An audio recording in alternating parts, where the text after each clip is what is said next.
যুৱা সপোনে বিচাৰে আকাশ বুঢ়া চকুত পেঞ্চনৰ আশ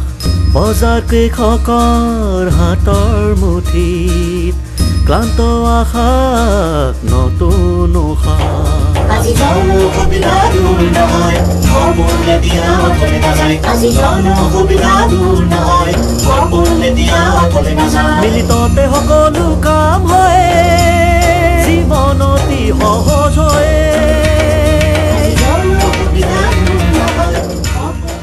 মাটিৰ ৰেজিষ্ট্ৰি বা জন্মৰ প্ৰমাণপত্ৰ পেঞ্চন বা পাছপোৰ্ট এতিয়া বিভিন্ন জনসেৱাবোৰ পাব আপোনাৰ চুবুৰীতে ঠিতাতে নাই কোনো জঞ্জাল আৰু ইয়াক সম্ভৱ কৰি তুলিছে ই-গভৰ্নেন্স যোজনাই এখোজ আপোনাৰ দিশত এখোজ আপোনাৰ বাবে তথ্য প্ৰযুক্তি বিভাগ যোগাযোগ তথা তথ্য প্ৰযুক্তি মন্ত্ৰালয় ভাৰত চৰকাৰৰ সমন্বয়ত এক প্ৰয়াস